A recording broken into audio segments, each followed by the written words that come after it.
Hi, Armand here to discuss Mars Retrograde 2018 with you. What's this whole Mars Retrograde business about, indeed?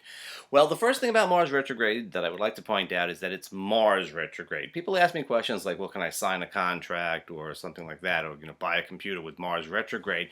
Yeah, that's a mercurial thing. We do have a Mercury retrograde in the middle of Mars retrograde, but it is a mercurial matter. So you can do things that are Mercury. You just can't do things that are Mars. You can do things that are Mars. It's just not great to initiate new martial activities. Like what? Well, for one thing that I would say, it's not a great time to begin martial arts.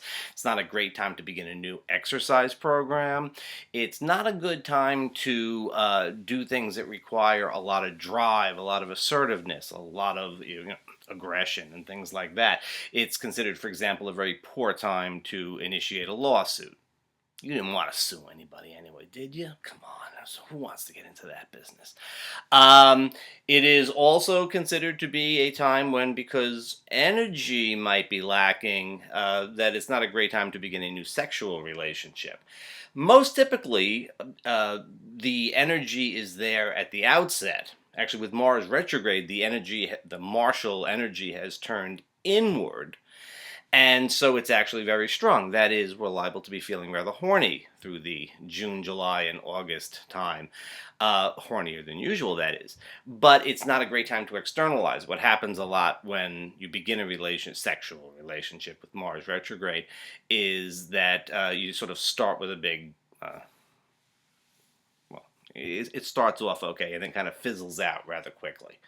I don't want to necessarily be searching for the right term to use there. Um, things that require this sort of driving going forward is where we're liable to be sort of hampered. It's fine to go back to things. If you had an exercise program, a martial arts program, or something like that, and you dropped it, it's a good time to go back to it. If you were in a sexual relationship with someone and you walked away from it or just ended for some reason or another, you go back to it. It doesn't really affect Venus. Venus isn't retrograde yet, so it doesn't really affect the relationship angle of things. It actually, it's we're talking sex here. So you can revisit martial activities. It's just not a great time to initiate them. That's the general scoop for Mars retrograde. This Mars retrograde is happening at a very interesting time. It is a very hot, I'm speaking northern hemisphere centric here, but it's a very hot summer. We have 3 eclipses, 2 solar, 1 lunar. We have stations of Uranus and Chiron. There's just a lot of stuff going on. And and Jupiter. And so we're liable to be feeling this is a very, very hot time indeed. And with Mars retrograde, we may have a little trouble externalizing energy. And with a lot of planets stopping to retrograde, there's a little bit of that sort of pull inward that just may not feel great. One thing that's really significant about this retrograde is that Mars is stationing very close to the south node of the moon. He's going to get back to the south node of the moon in around July 23rd. Keep your eyes open at that time. Mars went forward over the south node of the moon right around July 9th, 10th, 11th, right in that area. That was the time of the G7 meeting. That was the time of around the time of Trump's meeting with Kim Jong-un in Singapore. So those issues are liable to come back.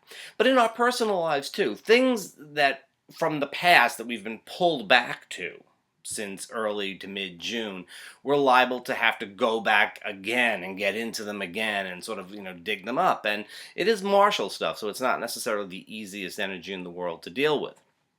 All right, so that's an important thing.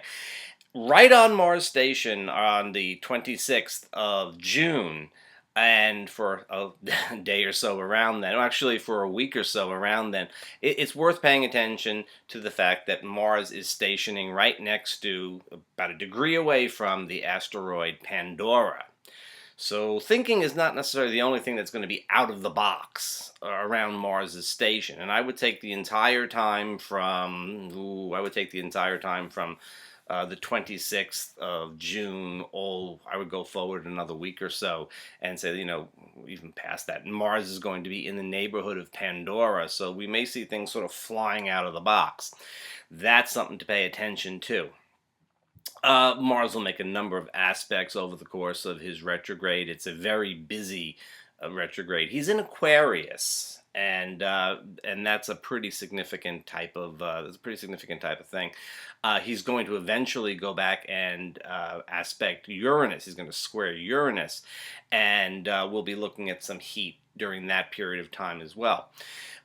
I think that the basic theme of the retrograde with Mars in Aquarius is the sense of where we are kind of hemmed in by society, where our values, our ideals, and fighting for our values and fighting for our ideals, they can be good. That can be a good thing to do, but it's not necessarily the best thing to do. With the South Node in Aquarius, we could get too up in our ideals and not be coming from such a heart-centered place. The North Node is in Leo, and it'll be, I think, the North Node in Leo, which kind of pulls us forward and says, you have your ideas about things, but where's good heartfelt feeling and compassion? Maybe that's more important than your ideas about things. The time roughly from July 27th through about August 11th, right there in the dog days of summer, if you're in the Northern Hemisphere, right there in the dog days of summer, are liable to be very, very warm, very, very hot. There's a lot of stuff going on. I don't mean that meteorologically, although it's a time when the martial tension will kind of reach a release point. And I think that that's probably the time that you need to be most careful with things. By careful, I don't really mean, major disasters or anything. But it'll be easier than usual to trip across people's temper lines and trigger them. And, you might potentially be one of those people, too. It could happen. Mars is going to get back to 28 degrees Capricorn. This is kind of an interesting thing because that means that fixed and cardinal signs, that is Taurus, Leo, Scorpio, Aquarius, and on top of all, Capricorn, Aries, Cancer, and Libra are all kind of getting hit by this Mars retrograde.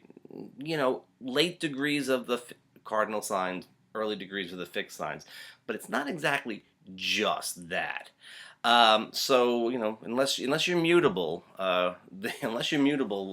Gemini and Virgo, Sagittarius, and Pisces, you're going to get hit pretty directly by this, and that's also true of the stations, and that's also true of some of the major aspects that are happening this summer. So Mars retrograde, take the time, go inside. You're not pushing forward that much with things, okay? This is a more internal time. You expect that there's going to be frustrations and delays with getting things done externally. It by no means suggests you can't do anything. Don't multitask during Mars retrograde. Pick one thing, do it. When it's done, you can pick another thing. If it doesn't get done, it doesn't get done.